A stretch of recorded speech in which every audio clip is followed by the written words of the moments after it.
Hello, hello. Welcome to our seminar. I am actually just trying to figure out how to keep my phone like this. It's not working.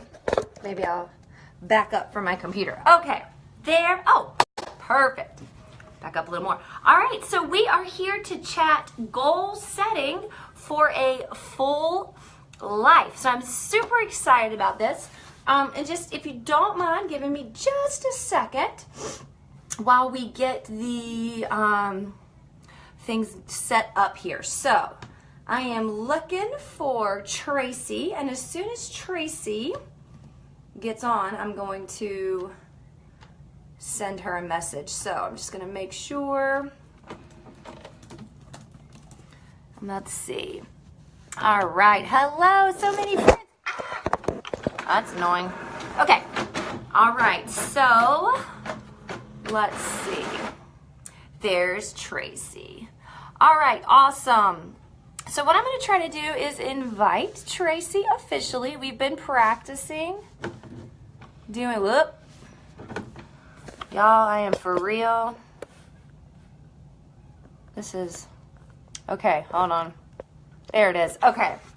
All right. Tracy, did you see my invite? Let's see. Don't mind how close I'm about to get on my face here. All right, hopefully Tracy saw that. In just a minute, we'll get you up and running. All right, hopefully you guys had a chance while we're, okay.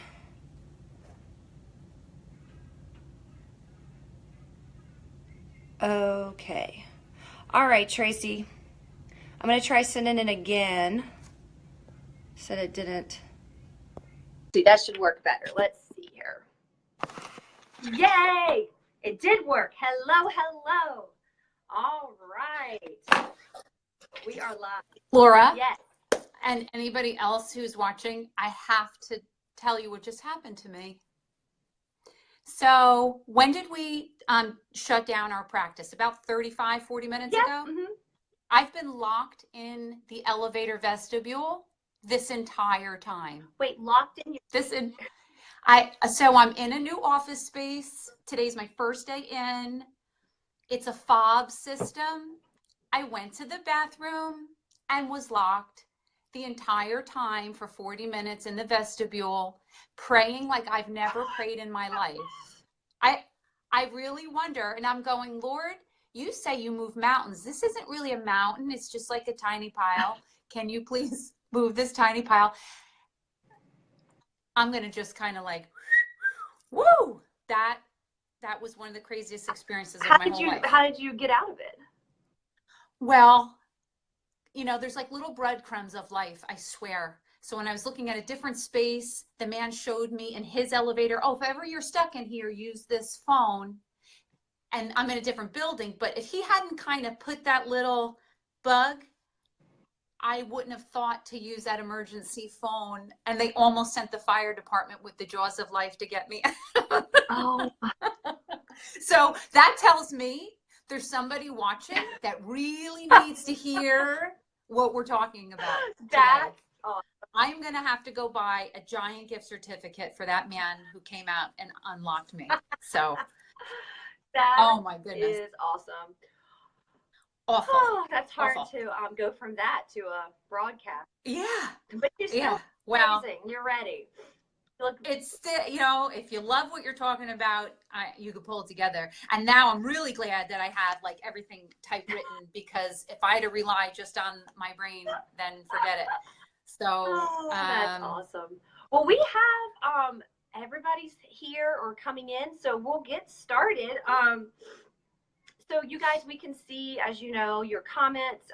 So as this is interactive, so hopefully as we're talking, if you come up with a question, you know, type it in. I'm kind of monitoring the questions, and I'll make sure that Tracy sees them too. Are you able to see the comments when you're live, when you're on my screen?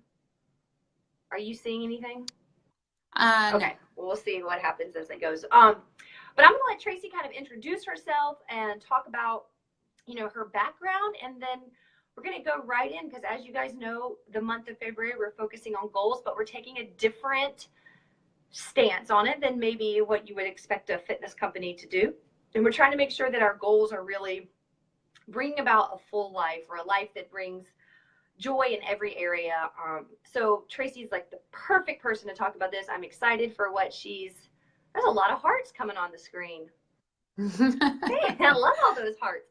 So, love. I just want to make sure that you guys are goal setting for a full life. And this isn't a January where you feel like, okay, I have to change everything and it's more of a punitive or a compulsory type of behavior, but it's a goal setting that's going to bring joy for you and your family. So I'm going to let Tracy introduce herself so you kind of know where she's coming from, and then we'll get right in with what she has to say. All right. All right. Well, whoever's on, so glad that you're here, that you're carving the time. I know that it's like our most coveted resource, so I really very much appreciate you taking the time. Like Laura said, my name is Tracy Spiaggia. I am an integrative nutrition health coach, personal trainer, running coach. I've been a fitness and wellness enthusiast my whole life. But I've also had a very strong lifelong passion for the health and wellness of the family. And over time, I have been brought down a journey blending these two passions: passion for a strong, healthy family, and a passion for taking care of our physical bodies so that we can show up in our families as that strong person. Love to public speak. I'm in that like very tiny, eensy weensy percentage of people that likes to speak in front of groups. Most people would rather die, but I love to talk. But so what I've done was I've typed out my thoughts, because if I don't, I think I just kind of tend to head down some rabbit trails, and just for the sake of time and wanting to get as much information out to everybody as possible, I did go ahead and type it. So I'm going to, for the most part, read from what I've prepared. I would encourage you guys to take some notes, but I really more so encourage you guys to just listen.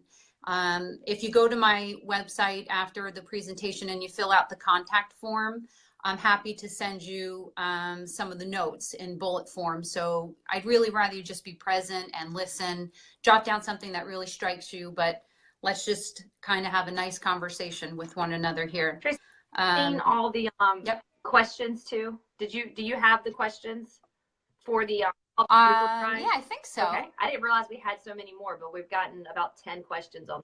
I just see one from Jessica Love. Oh, no, right? I mean the questions that on the Google Drive that we sent out. Oh, I have answers at the end. Yeah. So you've seen yep. all of those. I think I've seen them all. I've answered. I thought that there was about 6, and I have answers for all of them. Okay, and I think at this point people have added a few more. So at the end, we'll see if we want to go over it. Okay, perfect. Okay, all right. Let's jump in since there's quite a bit here. All right. I doubt that there are many people who don't feel some kind of inner prompting to better themselves in some way. Most of us have various areas of our lives that we know need attention, but oftentimes we do not have a plan to get us from where we are to where we really want to be. And that's where a health coach, a personal trainer, some kind of coach to come alongside and mentor you through the process of change is a great idea. Today, we're going to talk about ways to identify lifestyle areas that legitimately need improvement, how to develop an action plan that will move us towards positive, lasting change, and finally, how to actually execute that plan with consistency. Ben Franklin, I love his quote, "Failing to plan is planning to fail." So we've got to go into any kind of change effort with a plan. So let's look first at identifying problematic lifestyle areas. The reason you've chosen to take time out of your busy schedule today is because there's aspects of your life in which you'd like to improve, whether you want to lose a little weight, improve your fitness level, learn healthier ways to eat and live, etc. To varying degrees, you feel like you're underachieving and you want to do better. That's the great news. Being motivated is half the battle. Most helpers would have you start there. Here's an example. Having identified weight loss as your goal, they'll go straight into a diet plan of some kind, coupled with a fitness regimen, calories in, calories out kind of a mindset. In and of itself, that's not necessarily bad counsel, but I just believe it's premature And here's how my coaching style differentiates from this typical model that you might experience. Together, my client and I would identify what they believe their goal to be. But together, we would need to mine deeper in order to get to their real goal. What I mean by that is, let's say weight loss or fitness goals, they're secondary to something deeper, a more meaningful goal.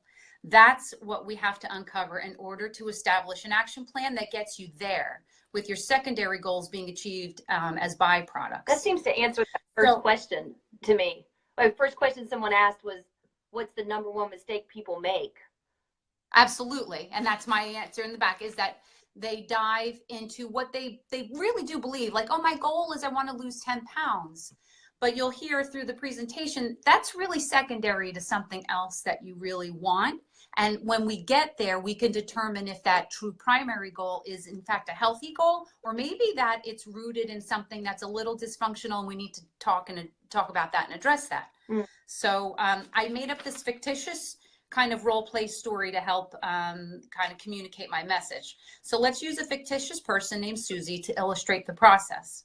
Susie came to me asking for help to lose 20 pounds in the hopes that weight loss would increase her chances of finding a boyfriend. Okay, seems reasonable enough. But if I, as her coach, were to use those perceived goals as starting points, she may experience short-term fleeting, success, but most likely would return to her default lifestyle preferences once our relationship terminated. And that's because we never drilled down to what was really motivating her to seek some change. Here's a sample exchange during our initial consultation. So this is Susie. Hi, Tracy. I was given your contact information from my friend Anne. You helped her lose some weight, and she's the happiest I've ever seen her. So I'm reaching out to see if you can help me lose some weight too. It's important here to notice Susie's perception of Anne's newfound happiness is the sole result of her weight loss, whereas the truth is just the opposite. Her weight loss was a result of her newfound happiness. And that's really the message I want to communicate to you. So here's my retort. It's a pleasure to meet you, Susie. And yes, Anne and I enjoyed a very fulfilling professional relationship.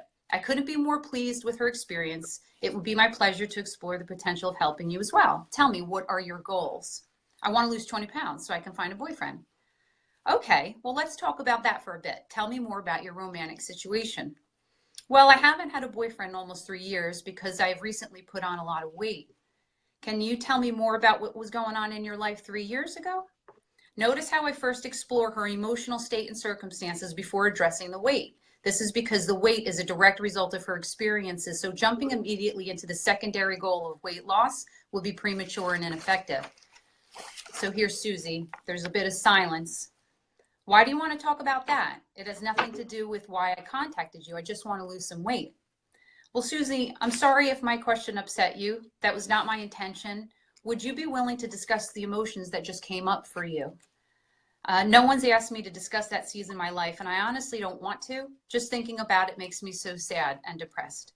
I'm so sorry for your loss, Susie, whatever it was. I believe we're getting very close to the real reason you put that weight on over these last 3 years.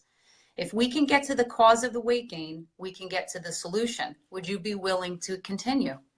Tears and some silence. My mom died 3 years ago from a 6-month battle with cancer. She was my best friend. It feels like yesterday. The pain is still so raw. I don't know how to go on without her. I honor your story, and I'm humbled by your willingness to let me so close to the intimate details of your life, Susie. I'm sorry for your suffering and for the passing of your dear mother. Do you believe the pain you're experiencing is tied to the weight gain? You know, I never thought about it like that, but I guess so. I think I've been turning to food for comfort. Susie, that's very common. All of us do this to some extent. Food can soothe us in times of distress, but we can sometimes take that relationship too far and wind up with a dysfunctional draw to food, using it for emotional reasons rather than physical. Do you believe that you've established habits like this in your response to your pain? Definitely yes. Now that you explain it this way, yes. So do you think it's a wiser pursuit to properly deal with the pain of having lost your mom before putting you on some restrictive diet or intense exercise plan? Do you agree that the emotional issues need to be addressed before the physical, because we've established that the physical is a direct result of the emotional? Yes, I agree. I see now that if I get serious about dealing with my grief, The weight issue will be easier to address because I'll no longer be stress eating. That's great. That's a monumental connection that you've just made. And as far as a boyfriend is concerned, now that you have better self-awareness, do you believe now is really the best time to begin a romantic relationship? Probably not. Maybe once I gain closure over the loss of my mom, I will be more open to the possibility of a healthy romantic relationship. I think I was trying so hard to find a man in the hopes that he could make me feel better. But I see now that only I can make myself feel better by addressing this lingering pain. A man won't do it. Food won't do it. Only I can do it. Susie, I'm so moved by your willingness to look inside yourself. It takes a lot of courage and strength to step into the hard work you're about to do. Get excited about taking your life back. Your mom would be so proud. So this is what health coaching looks like. A potential client presents with what they truly believe are their goals, but more often than not, they prove to be secondary to a more meaningful yet unidentified primary goal. Take this opportunity to scrutinize your own goals that you've set for yourself for 2018. Are they primary or are they secondary to something more important that you hadn't realized before? I call this inner exploration finding your why. Do you have a and you may be going to this, but do you have, if they don't have a health coach or a therapist or someone they're working with, like, do you have a recommendation on how to get to that? How to get to that? If I'm not sure, maybe what the motivation might be, like certain questions that they should ask themselves, that we should ask ourselves when we're evaluating our goals? I think maybe do me a favor, Lauren, and jot that question down, because if I haven't answered it at the end, that's a very important question. So at the end, if you don't feel that the content answered that, I really want to sit on that for a bit.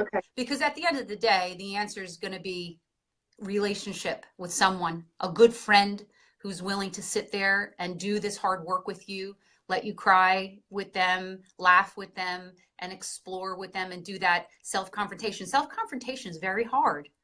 Most people would rather just kind of cruise control through life because they believe it's just easier, but really it's not. It's like choosing to drag this heavy weight behind you instead of just stopping, turning around, undoing the knots that are keeping it tethered to yourself. And then you can walk without the weight, but of whatever, not necessarily physical weight of some kind. So the answer would probably be through relationships, but I really want to make sure we circle back to that because it's super important. So I'll keep going, and you make a note of that, and we'll when we get to the questions, we'll make sure we go back. Okay, so this inner exploration is finding your why. Discovering your primary goals puts you once and for all on the path to lifelong positive change. It's no more like gritting your teeth or sheer willpower. If you keep your eyes and your heart set on your why, change comes more naturally because the work behind the change is fueled by meaningful desires for a better life, a full life, not superficial or empty motives like mere aesthetics or, social conformity.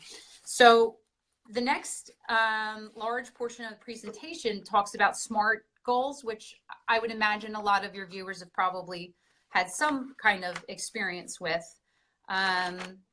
So SMART is, if you guys can see this, it's an acronym for specific, measurable, achievable, relevant, and time-bound.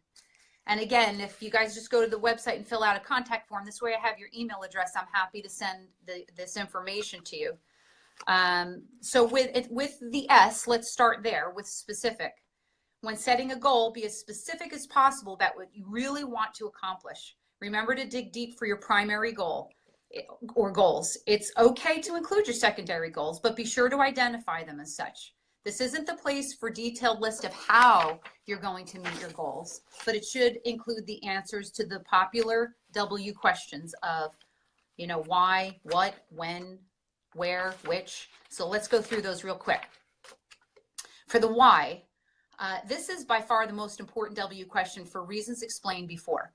If you don't spend a lot of time searching yourself for your why, you'll easily drift off towards secondary goals that aren't helpful in connecting you to your primary goal. So many people fall into this trap, which is why over 40% of Americans set New Year's resolutions, but less than 8% actually are successful in achieving that. And that's according to Forbes. According to Nielsen, so we've got fit and healthy, 37% of people set that resolution. Lose weight, 32% of people set that resolution. Enjoy life to the fullest, spend less, save more, spend more time with family and friends. Those are all the percentages. Those are like the top 5 or 6 New Year's resolutions people set. But less than 8% of people actually end up achieving those very common resolutions. You have to remember that a goal is something to work towards and something to achieve. Fit or healthy doesn't have an end. It's not like I have a goal to save $1,000. That has a time frame. It has an end to it. But a goal that's set like become more fit or be more healthy, that has to be a goal that spans the lifetime. So a lot of times we think in I'm going to start, I'm going to execute a plan, and then I'm going to finish. There is no finish for healthy and fit. That has to be throughout your lifetime, and it's got to be organic. It's got to change as you move through seasons of life. Oh, I think that's key. So, I got to just because actually one of the things that someone asked, and I don't know who asked this because there's no names, but where is it? Oh, she mentions that she has a hard time and she loses focus. And the comment is, maybe it's just my stage of life with 3 little ones. And that just really stuck out to me. And I think I say this all the time to my women, but I think it deserves to be said multiple times, is that organic, I love that word, because, like we have this group of women that get up at 5 a.m., right? And we'll post the picture like, oh, our 5 a.m. workout was so great. And I've had moms who have like infants, I want to get out at 5 a.m.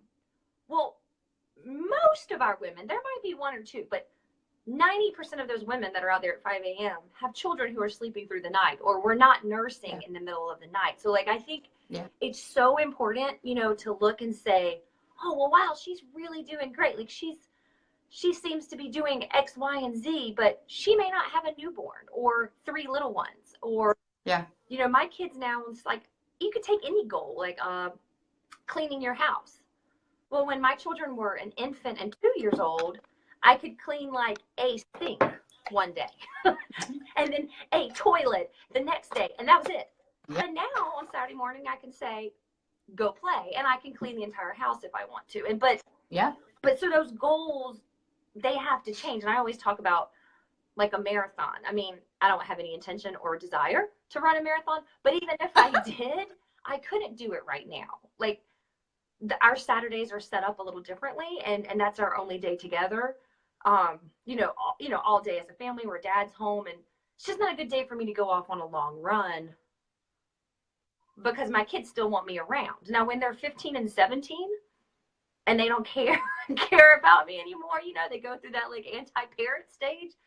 Maybe I'll train for a marathon because they don't care where I am. But, I'm not going to because I don't want to run. But that I think is important. Like your fitness has to change, and you have to be okay saying, or any goal. I'm just talking about fitness because that's what I talk about. But you have to be okay saying, well, you know what? That's not for me right now. Doesn't mean forever. But if I just had a baby, maybe not the time to try to get up at 5 a.m., I just think that's so key, because it's easy to look around at what everybody else is doing, but their situation. So there's 2 really important components to what you just shared. First is we all are guilty of this wicked thing called comparison. It is the thief of all joy. You cannot look to the left or to the right. You just have to look at your own set of circumstances and do the best you can with what you have. And we all, that's the problem too with social media, is that we're only getting the highlights. Nobody posts their lowlights. Nobody posts like, I normally am there, but I chose to, like, I ate like a cow last night and I slept in and I have like sugar crash. Nobody's going to post that. But the truth is, it's happening in someone's life, but it's not front and center. So the whole comparison thing, especially in that very, very fragile season of life, when you are home with tiny babies, you have got to be so gentle on yourself. You've got to be so forgiving with yourself. And again, the second point is that you're talking to, this is the crux of secondary and primary goals. So the secondary goal, they think that their goal is, oh, I want to get up and do the 5 a.m. even though they're nursing, right? Let's say they're nursing where somebody had the stomach bug or whatever. So that they think that's their goal. But I really would challenge that mom to stop and analyze your life and try to drill down deeper. Is that really your primary goal if it came at the cost of not giving your best to your child? I can't imagine a mother ever saying, oh, my kid, I don't care if they're screaming through the night. I need my sleep so I could do the 5 a.m. class. Every mother will go straight to their child before they go to the 5 a.m. class. And you know why? Because their child is their primary goal.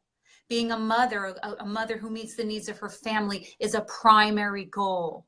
So the secondary goal is the 5 a.m. class. Sometimes it'll work, sometimes it won't. That's what I'm talking about. Keep your eye on your primary goal.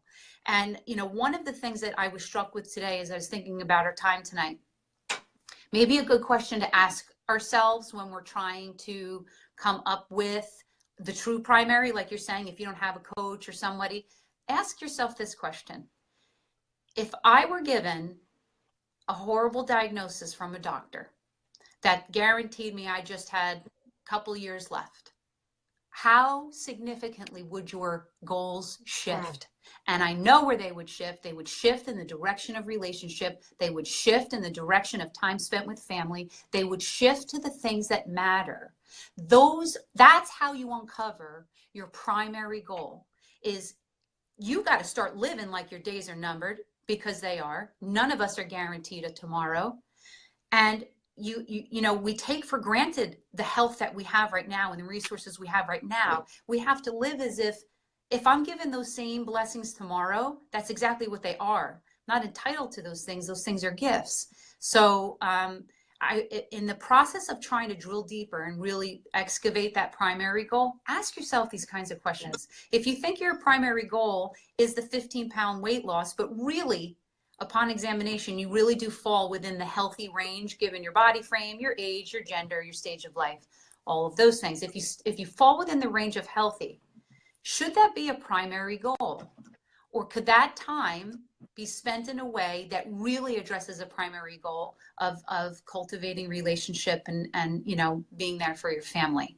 So that's one tool that we can use without the assistance of a coach per se, to look inside ourselves and say, what really matters? And, you know, assuming I only had just a short time left, would I care about those 15 pounds if I'm within the healthy range? If you're out of healthy range, that's something different. That's a different conversation. Stewardship of your physical body should fall within primary goals, you know, but so to your point, I think that does, it addresses those two really glaring issues of comparison and not really understanding the primary goal. Yeah, good. So yes, so important. I wrote down something you said, because I'm going to call Sarah out, because she said that was my question and I have a newborn. And so I told her those words you said about giving yourself grace and being gentle. I just think that's so important. So important. You know, no woman in the world will ever look back on her life and regret not running more or going to the gym more. She will regret putting her child's needs second to those things. Yeah, that's how you find the primary. There are ways to have newborns and still move your body in ways that keep you healthy and fit. You know, jumping on a powerful live workout regimen when it fits in your day. Go to the library, pull one down, and just move your body. It's not a failure if you don't do a full 45 minutes. Even if you give your body 10, 15 minutes with your baby right there in the room, there are creative ways to, and believe me, I have 3 kids. I did it. Jogger strollers, planking with them underneath you, all kinds of ways that you can still be stewarding your physical body and incorporating your baby into the process. But don't forego and don't miss this most beautiful, precious season of life of being home with your baby, because in the blink of an eye, it is over. And your body is going to age, it's going to sag, you're going to put weight on, and this will be a lifelong, I want the cookie, I shouldn't have the cookie. I want the cookie, shouldn't have the cookie. That's going to go on in your whole life. but your baby's your baby for a tiny little season. So that's the primary. And then you can probably make secondary goals happen from time to time, you know, with regularity, fitness goals. But don't put that baby to the side to then say, I'm going to go for an hour run today, hell or high water. Because what I would hate to see are moms looking back on their lives with regret because they put secondary goals first and put primary goals at the bottom. Okay. Yes. Good. All right. So, all right, let's keep going. All right, so the next W question is the who. Consider who needs to be involved in the process for you to achieve the goals. Consider those who are most important to you, family, close friends. Who will be impacted by your pursuit of these goals? How? Who will most positively influence the process and help you along the way?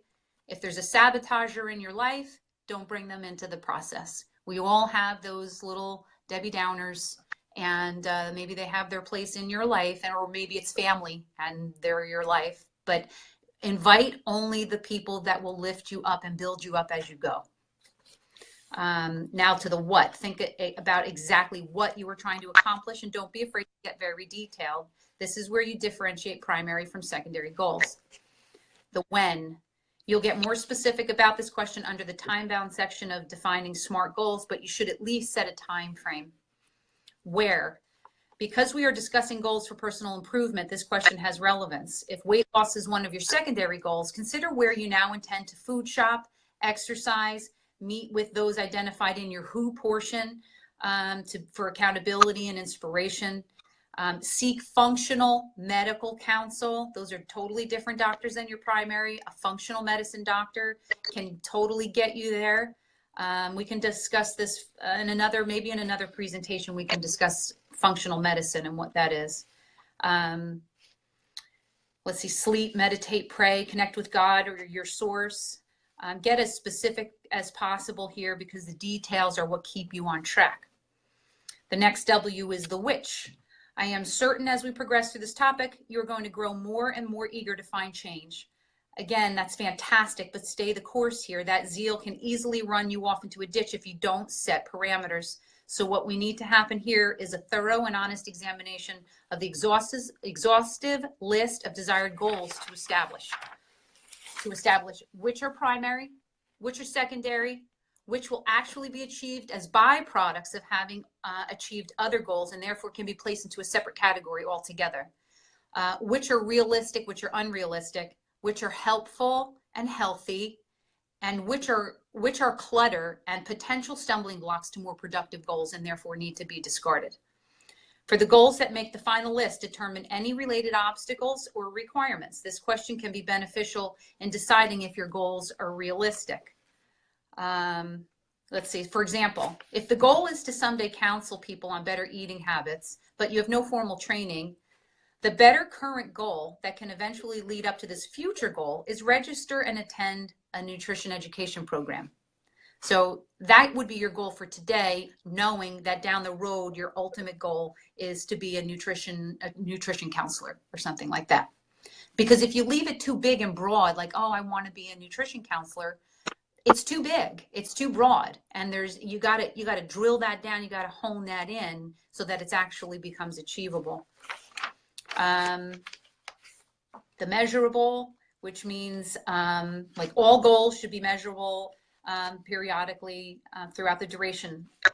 Let's see, all progress should be tracked. So your perception of success or failure is based on fact and not feeling.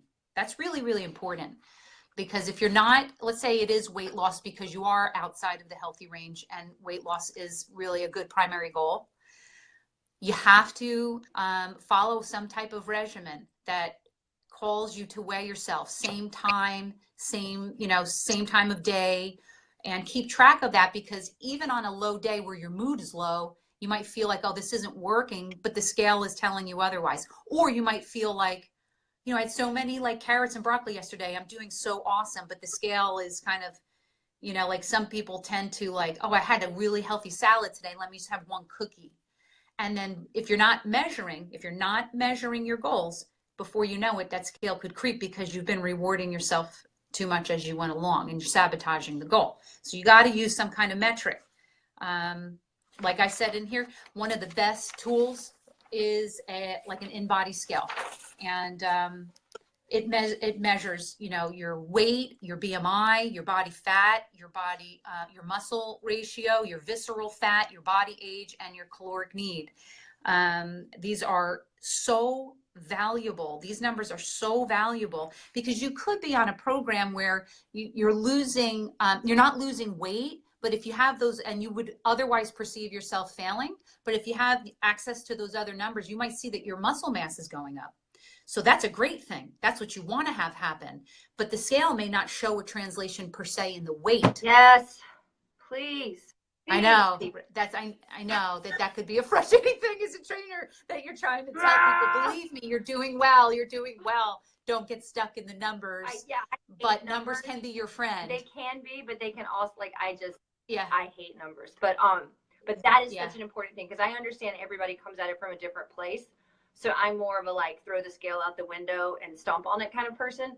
But that's not for everybody. And I understand. Yeah, I mean, some people definitely need that measure you're talking about. So if you're going to be on a scale, please get one like she's talking about. Because if you're coming to Powerful Fitness classes, you are gaining muscle. And it just breaks my heart when people say, yep, well, I haven't lost any weight, but I'm looking at you, and your shape is a whole different person. Like, so it's just so important, because I hate to see people feel like they're failures because their scale, you know, is not telling them the whole story. So definitely. And there you have the whole measurement. Yeah, metrics. I love that. You can't go on your feelings. Like, hey, you know, in class, other measurements can be like, I was able to get through, you know, last time only half of kickboxing before I felt really tired. And this time I got all the way to the end, or do 10 push-ups on my knees, but now I can do 5 on my toes and 5 on my knees. So just like so many different ways to track progress than what society says is the only way. Because, you know, I mean, there's these great articles out there of, like, people that weigh the same amount and look very different. So those numbers can be very, very deceiving. And there's lots of other ways to feel your strength. 100%. Yeah, so I and there that other again, time, for sure. That speaks to, like, all the different kinds of metrics you can use. Right. Again, you can even add in there, I bet that person, as they progress physically, like you're describing, they would even be sleeping better. Right. And it would even prompt them to make healthier food choices, because they don't want to sabotage the progress they're making in your class. So it snowballs. Yep. And if you're not journaling and keeping track of all these other metrics, then you're going to go off of your feelings, and you can't trust your feelings. Feelings lie. No. So it has to be measured. And you got to keep track and measure it. Never trust that woman's mental. Yeah. Yeah. Sorry, went off on my soapbox. It happens. You and me both. You and me both. The next one of the acronym is the A for achievable. How important is the goal to you, and what can you do to make it attainable? It may require developing new skills and changing attitudes. The goal is meant to inspire motivation, not discouragement. Think about how to accomplish the goal, and if you have the tools and skills necessary, and if you don't, consider what you have to do to get them. You know, for example, as a Christian integrative nutrition health coach, I specialize in my clients' thought life and their mindset. If one of your goals is to feel better about yourself, that will never, ever happen unless you train your brain to literally think differently. So you have to make sure that the goal that you have set yourself up for success by making sure you have all the tools necessary to get there.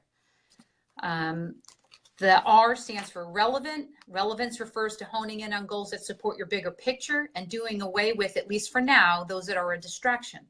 For example, with weight loss as your goal, listing finally potty training my 3-year-old as an action step or supportive goal wouldn't necessarily fit. While that certainly may align with another primary goal, such as stress relief, it doesn't apply here. Tighten your borders. Get as specific and relevant as possible for each of your established primary goals. And the final is a T for time bound. Anybody can set goals, but if it lacks realistic timing, chances are you're not going to succeed. Providing a target date for achievement is imperative. Ask questions about the goal deadline and what can be accomplished within that time period. If the goal takes 3 months to complete, it's useful to define what should be achieved halfway through the process. Providing time constraints also creates a sense of urgency. Um, okay, so yeah, I put here, if you want something different, you have to do something different. So the definition of insanity is doing the same thing over and over again and expecting a different result. So if you have a goal, take a look at, why you've got it, what you're willing to do, and then put the tools in place to begin executing. I want to say, Jessica Go ahead. mentioned something about surrounding yourself with people. She calls them high vibration people, but people that are encouraging. Yeah. And I would just say, for me, I have found too, because you mentioned social media. So just before I forget, this idea of comparison, but I found too that deleting, unfollowing, if you find, like for me, if I find when I'm working on goals, especially you talked about training your mind to think differently.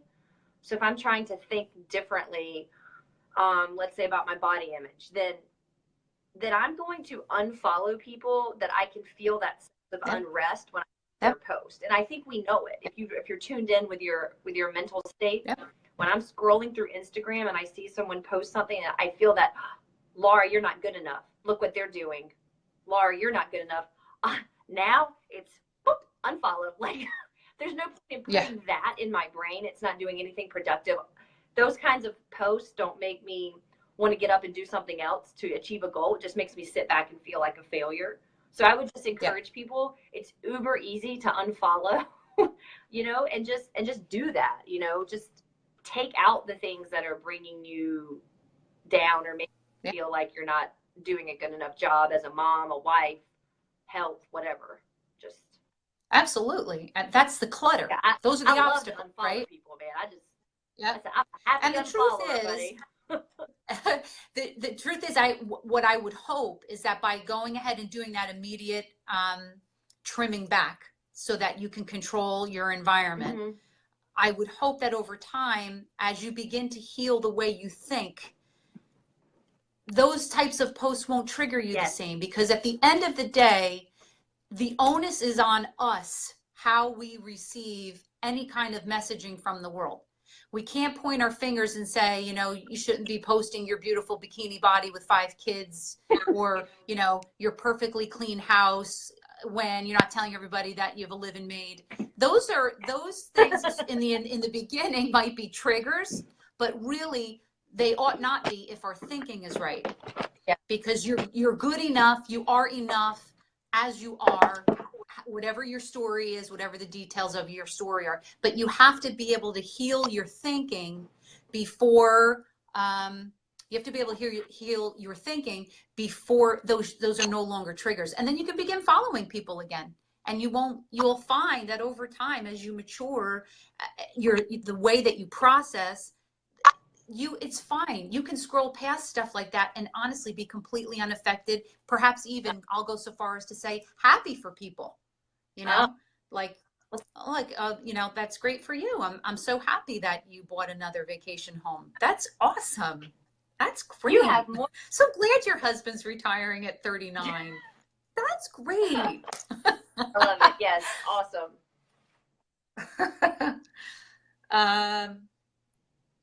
All right. So developing an action plan. Here are some really important steps.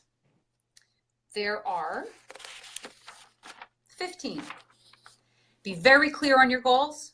Prioritize your action steps and the tasks. Identify the necessary steps to achieve your goals. Be as specific and detailed as possible when fleshing these out. There is no one giant step that does it. It's a lot of little steps done with consistency over a long period of time. Tracy, I'm going to interrupt you real quick. Are we able to give them these 15? Because I have the feeling people are like furiously writing while you're. That's what I said in the beginning. Like, don't feel like you gotta. That's why I'm talking fast. And as long as I get people's emails, I have a place to send. Okay, so that you can them. this particular 15 steps too. Yeah, perfect. Absolutely, okay. Absolutely. Go ahead. Absolutely. Use lists, electronic and written. Work effectively under pressure, keeping your eye on the prize, on your why. Mind your deadlines. Decide how much time you really need to effectively carry out all of the listed action steps and stick to it every time. Gather all the materials necessary to carry out each of the action steps. For example, clean, pre-prepped foods, a food scale, body scale, a camera, recipes you'll actually prepare, things like that. Identify all potential obstacles. List efforts to remove them, just like we just talked about, if that even includes unfollowing people for a season. Leave room for real life to happen. Carry your completed action plan with you everywhere you go, so you can visualize. I can't stress enough the power of visualization. If your goal is, and I hate to keep using the weight, it's just an easy go-to. But let's say your goal is to lose 15 pounds. Continuously visualize yourself as a more slender you. And that, because where your thoughts go, your daily energy goes. So if you're saying I want to lose 15 pounds, but your thoughts are constantly going to, an old script of I'll never do it. I've tried this a million times and I failed. Your energy will follow your thoughts there. And you absolutely will not succeed because you've led your actions by your mind, by your thoughts. So bring this action plan with you everywhere you go.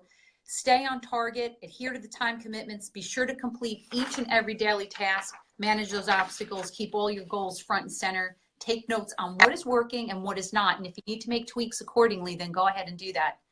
Use Post-it notes to stay on task. I do this all the time. There's Post-it notes everywhere. Inspirational, Bible verses, whatever it is that gets you moving in the direction of your primary goal.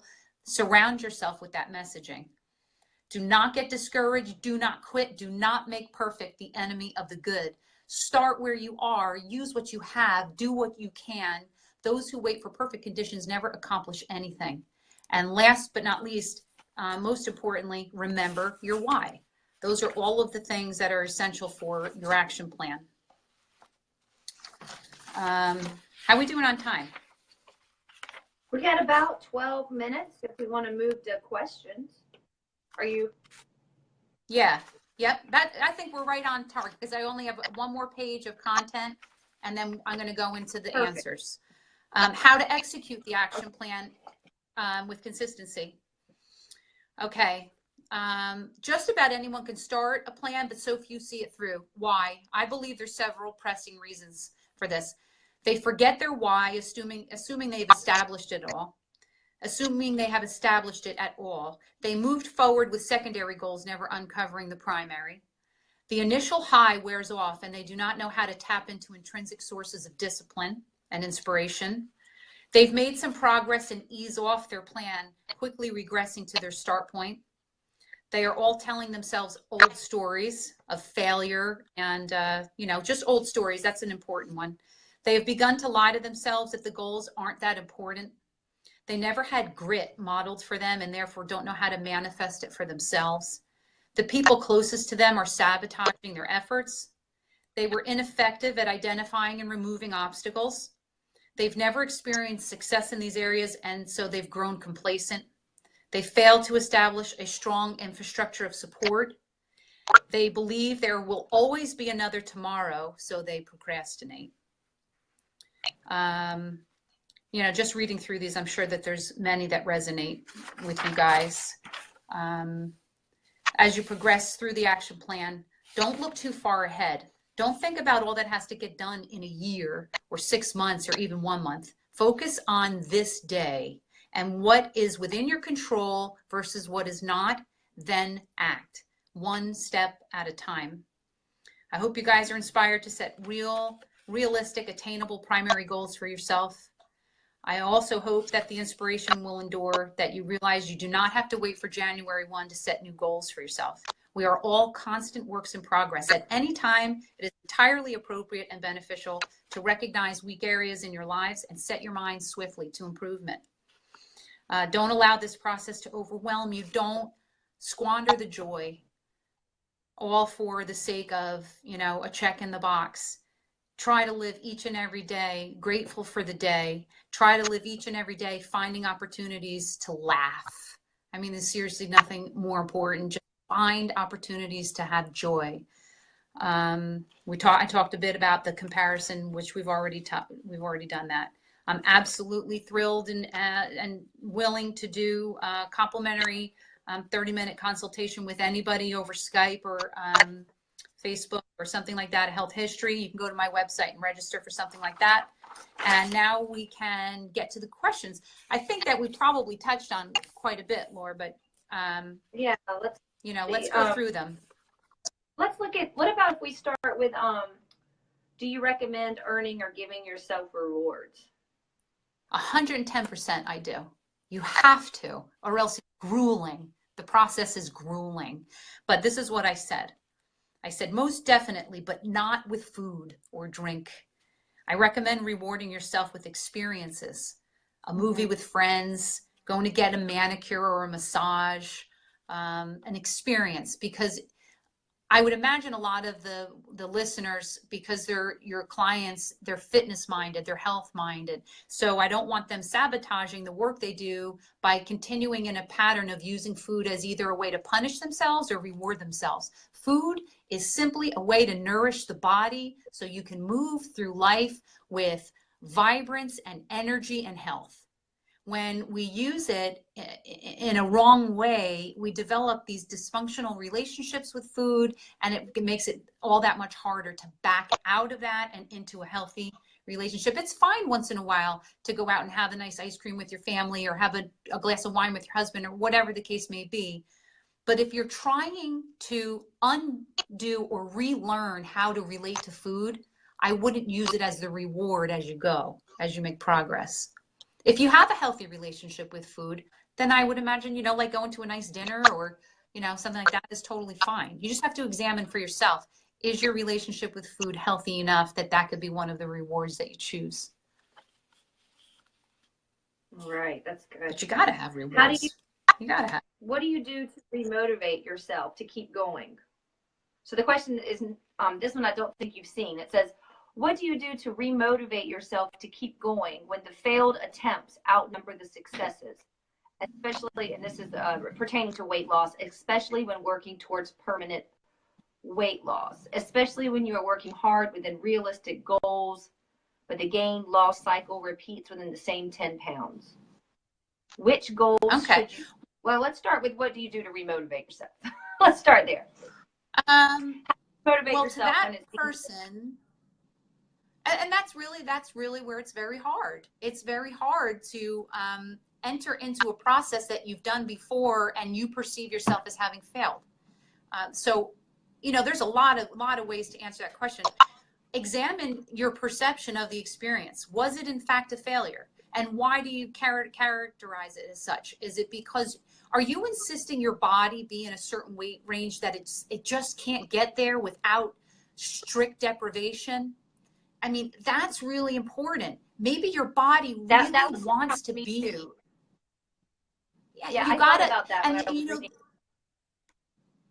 You got to really examine that, because I'm guilty of the exact same thing. I want to be at like a certain number, and anytime I start like pounding my body into submission, and I'm eating just raw vegetables, and eventually I'm so miserable that, of course, I let it go.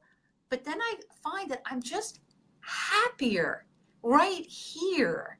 I get to enjoy without full-blown indulging and going off the rails. I get to feel fantastic every day. If you're setting a standard for yourself that you need to weigh what you did back in your 20s and 30s before you had your family, right then and there, that needs to be examined hard, because female forms have hormonal chaos to factor in. And unless you if you're in an unhealthy range, I would really, really recommend you find a functional medical doctor in your area and really commit the resources of time and money and energy to uncovering the whatever the dis-ease is that's keeping you out of a healthy weight range. Because there very well could be thyroid malfunction. There could be, metabolic issues going on there. There could be toxic overload. There could be leaky gut. There's a lot of physical ailments that could be driving the weight gain that need to be addressed. But if you are within a 10-pound swing of healthy, what are you doing? Each and every day it's a gift. If you were truly given this terrible news from the doctor, is this where you'd put your energies? Would you still chase losing those 10 pounds?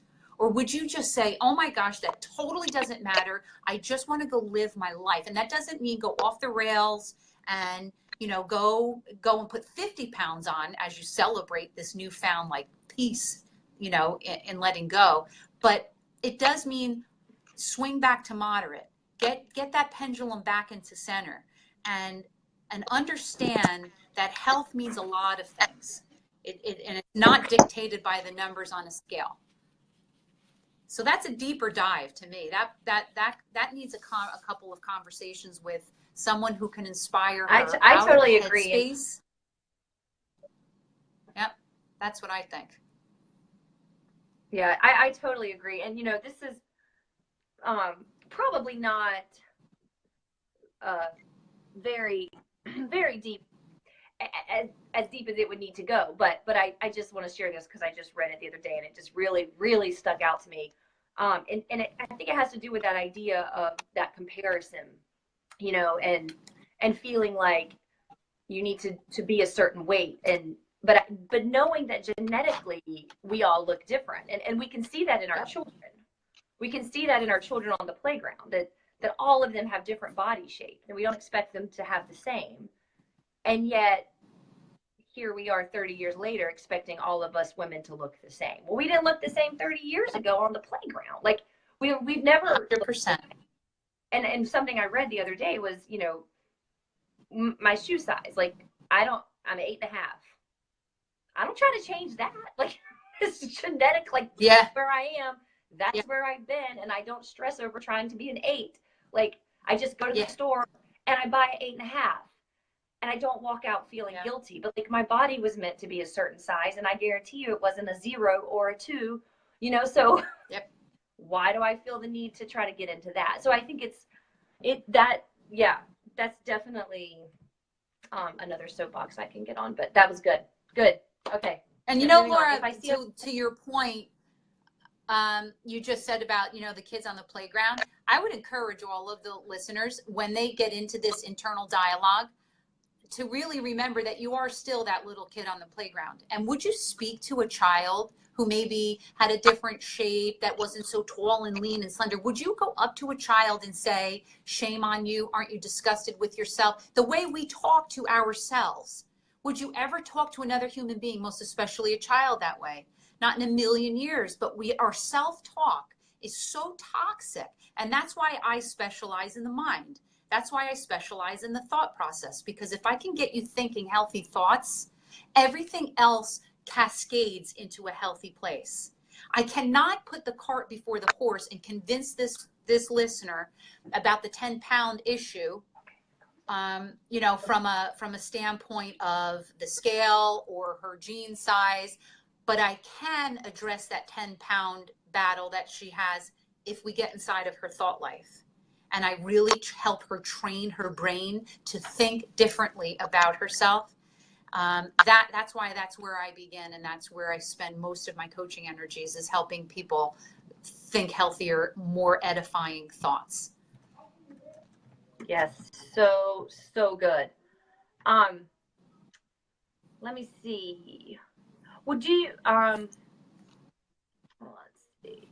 Well, this is a good question. Number 10 says, how should we define success? I'm going to shut this door. Well, that speaks to the whole primary goal.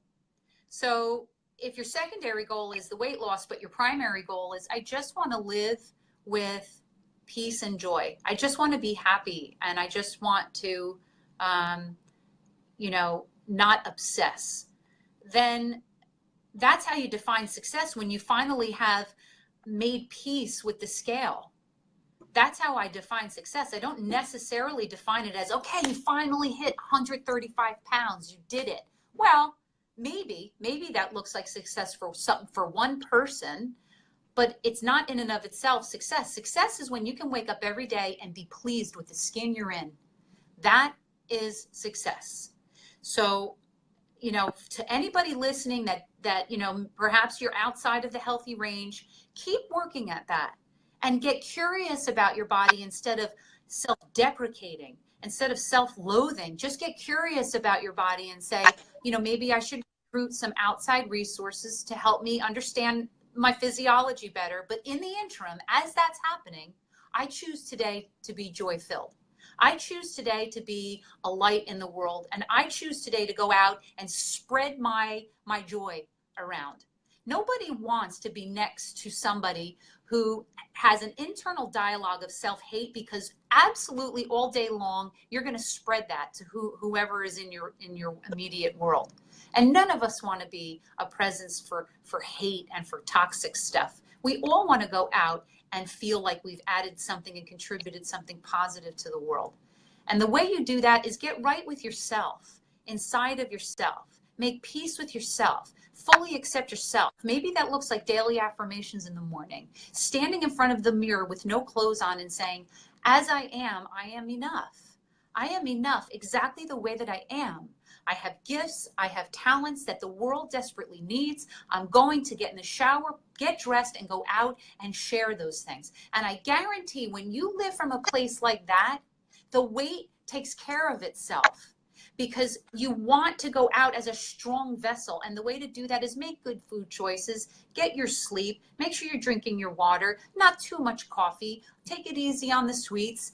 If you do those things and fill your plate with vegetables every single meal, if you do those things with consistency, the weight will take care of itself. Aside from a disease process, I'm talking about the average, fairly healthy person. The weight will take care of itself. And where your body wants to land, for God's sake, just accept it and just be happy with yourself where you are. Make good choices every day and enjoy the life that you've been given. Because I guarantee if your life were to come to a close tomorrow, you would really regret how much time you squandered obsessing over your aesthetics. You really, really regret. Yes. I love it. I love it. I know we're running out of time, but I want to hit, there's another question. There's a couple questions that kind of seem to go together, but they're basically asking, any advice on balancing many types of categories. So they're kind of, looks like to me, they're kind of feeling overwhelmed in multiple areas, work-life balanced. Yeah. So I see the question. How would you say kind of balancing the fact that it's not just a wellness goal, but we've got wellness goals and mom goals and house goals? How do you kind of deal with that? Yeah, which is awesome. I mean, I love an eager person who wants to self-improve. That's a great thing.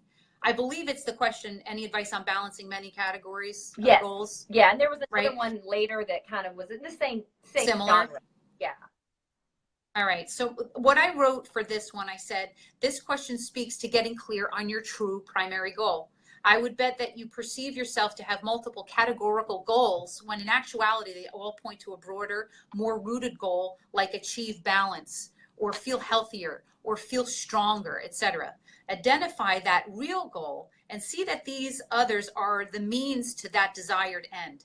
Ultimately, your success is in the details: accountability, discipline, remembering your why, numbering your days, planning ahead, leaving room for real life to happen, and joy. If you don't have joy, then that needs to be your new primary goal. So to that particular person, they're all fabulous goals. They're all fabulous. Prioritize them. I would take a look at them and prioritize them from most depleted all the way down to not so bad. So maybe take each of them on a piece of paper and rate them from satisfaction of a 1 being I'm horribly dissatisfied to 10 I'm pretty full. Rate them 1 to 10, and then based on those numbers, prioritize them and promise yourself that you'll commit a certain amount of time each day to taking a look at that particular area of growth. So let's say your fitness, you're pretty satisfied with that. Let's say, it's on your goals because you always want to improve, but don't overwhelm yourself by keeping that as one of your primary goals. When you pretty much have that mastered, you're doing okay with that. I would kind of put that at the bottom of the list so you can leave enough bandwidth, enough headspace to address the areas that really need your attention. We never really should be looking at more than 2 to 3 serious goals at one time, because that's what happens. We overload ourselves. Look, we all can improve in all 16 lifestyle areas that I look at with my clients. We all have room to grow. That doesn't mean we should tackle all 16 at one time. So what I do with my clients is we identify the top 2 to 3 areas that need the most attention, and we sit there. And what ends up happening 9.5 times out of 10 is, as we improve those particular areas of their life, the others, like that, Jared, I wish I had it with me. I guess I didn't bring it into my new space yet. But you know that toy, that expandable like sphere that opens and closes? I use that as a visual for my clients. So I say, we'll sit on, like, you have really horrible sleep habits and your diet really needs to get cleaned up. I know these other areas still have some depletion, but let's sit here. And as those two are addressed, and they're addressed well with consistency, the whole model then begins to open up. And what you thought was a goal that needed attention really became a byproduct of you addressing these other goals that were more primary. That's good. Yeah. That makes total sense. I like that. Let me see. One question, I'm not sure if you saw, it might be new, but they talk about how they're very organized and efficient at work, but when they come home, they can't seem to use those same techniques with their family. How can they be so productive at work and then at home accomplish nothing? And boy, the first thing that came to my mind was accountability, right? I mean, like, at work, you are held accountable, but at home, absolutely. You don't have, I mean, you may have something different, but when I read that, I was like, oh, well, you don't have it's an interesting question. I didn't see that one. Right. I think that's huge. You know, your job's on the line. Of course, you know, that just shows you the power of accountability. Right. So it doesn't necessarily have to come in the form of your paycheck, but, you know, you can get an accountability partner. And I would recommend someone other than your spouse or one of your kids. I would step outside of the home to a friendship that's solid, that's somebody who will be kind, but they will hold your feet to the fire. We all have friends like that if we look hard enough. And if you don't, you really need to take a look at who you're calling friend. Okay, because part of being a good friend is being able to come to someone in loving truth and say, hey, you need some help in this particular area, and not being offended by that, being like, oh my gosh, that was a blind spot. Thank you so much for letting me see that. But again, another point I'd like to make is there somewhere where you can just kind of let it hang out? So if you're at work and you're humping it and you're doing great and you're totally productive, isn't it okay to come home to a space that maybe you don't have to keep the standards quite so high? That you could just kind of put your sweatpants on and take your bra off and just hang out. Got my you know, so yeah. I mean, I don't think it's healthy to keep our bar here in every realm. There needs to be, it's kind of like they say, you know, the home has to be that one place you are completely free to be 100% yourself. And okay, so the laundry's backed up. So you got to run it through the wash because it sat in the machine for 3 days and it smells like rotten eggs. All right, so doesn't mean you're a failure. Doesn't mean you're a failure. Just run it through again. The world is not coming to an end. I think we have to let ourselves off the hook sometimes. You know, and we have to kind of, I really, so and that there was one more question that I was actually going to ask before we wrapped up, but I think you just hit it, because one of the questions said, how do I deal when I say I hit my goal, let's make it bigger? How do I help to feel satisfied with the goal I set? And you know, I think that what you're just speaking to really speaks to a personality type. And I am that personality type, of go, must do. And it's very difficult for me. I'll give an example. This weekend, my kids were with my in-laws, and I'm like, is it okay to take a nap? You know, like, heck. But I took one like yesterday, and I have time. I kind of want to take another one, but like, oh, Laura, you can't do that. That's late. Like, that's what lazy people do. And I mean, Jacob's like, but you never, like, well, actually, I do take naps often, but I was like, oh, you know, I should get up and do stuff because the kids are gone so I could be productive. But man, to be able to say, like, it's okay to just, like, take this afternoon and have nothing to show for it except for I'm rested. Like, but, you know, and but there you go. I mean, that is self-care. And That's self-care in a season of life where you have virtually no opportunities to do that. Right. So it's not like you're in full-blown retirement and you're napping every day. Then I'd want to kind of have a conversation about productivity and what are you doing? But you're in the most chaotic season of life when you find a little window to just soothe yourself and rest your physical body. Right. That is not being unproductive. That is wholly productive. And I love that. Because your body needs and that. I think that's so what you're saying is so important. And this, this idea of like, I hit my goal, let's make it bigger, going back to why. And I'll give an example of, a couple of us were training to run a 10K. And I thought, oh, well, if I can run that, then I can run this. And I thought, but I don't want to. Like, that was far enough. But this idea that we have to go bigger, I had to examine, is that really what I want to do? Why is that a goal? And is it, going through all those things you asked earlier. So I think that that's a good thing. Is it's okay to set new goals. It's okay to set bigger goals if they're coming out of a healthy mindset. Yeah. Exactly. Yeah. Exactly. If you did the 10K and you feel the tug for the half marathon, only so that you can post it then on bolster Facebook. your self-worth, Tell then everyone. Right. That's not a healthy goal. Right. But if it's because you really want to pushing yourself out of your comfort zone every day is an awesome thing. That is how we grow. Right. It's an awesome thing, but you've got to keep it in check, that you're not getting dragged away into a realm of comparison and I don't feel good enough as I am, so I better prove to the world I can do X, Y, and Z. So you just have to do every single day. We need to do self-confrontation, self-examination, make sure that our motives are right, that all of the things that we feel that we've set in front of ourselves are truly good.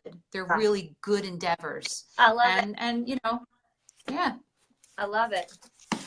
Okay. Well, I just want to end with this because I think it's very important. Sarah says, how do we give our email to get the information? This was fantastic and helpful to me. So if you could just kind of wrap up with how they can get the information from you, and I'll also post it too, but you can also say it. And then just kind of, I'll type in the comments again, the links to your stuff, but specifically how they could get the hard copies of what you have for them. Great. Yeah. So the website my business name is Slingshot Health Coaching. So if they just go to slingshothc.com. Okay, and I'm going to post that too. There is a pop-up window as soon as you come onto the website, and that's the contact form. If they just enter in their name and email address, it goes in, I receive that in my contacts, and then I can then reply with some of the content from today. I wanted to also let everybody know, as I'm sure Laura has shared with you guys multiple times as she's prepared for tonight's presentation, there's a book I recently published. I published it, I can't believe it's a year now, almost a year, but it's available on Amazon for anybody who's interested in really just diving deeper into the issue of strongholds. So anything that keeps you from living your best life, whatever story you're telling yourself, an old script that is keeping you from stepping out into something new and exciting, this is a great resource for you to really uncover and maybe discover for the very first time what those strongholds are. And it gives you some very practical steps and tools how to unchain yourself. And that's why I called it From Chained to Changed. I love it. So, and I posted, you guys can find that on Amazon. I posted a link to the book in the comments section of the video, and I posted a link to the website as well, so you can easily access that contact page. And what I might say is, Tracy's in the group, so if you have further questions, this video will be here, so you can type questions in here, and we'll kind of pay attention to it for the next day or two and get to any questions. And I'll also be uploading this to a YouTube, so if you've missed it, or you want to go back and watch it, you'll be able to do that as well. But Tracy, this was absolutely so fun. Everything I was hoping it would be. We are totally one and the same in the way that we feel about moving forward with goals. And I am just so happy to have someone so positive giving such great information. So thank you so much. And thank you guys for your questions. And I hope we answered them all. If we didn't, like I said, please just leave questions and maybe we'll have Tracy back again, because that was just so uplifting. And that's what us women need. So thank you so much. Glad my gosh, I loved it. Loved it. Be careful. Can you even? I still can't believe it. Don't use the elevator anymore. Yeah. Take the stairs. All right. Good night, Tracy. Thank you so much. Good night, everybody. Bye-bye. Thanks for coming.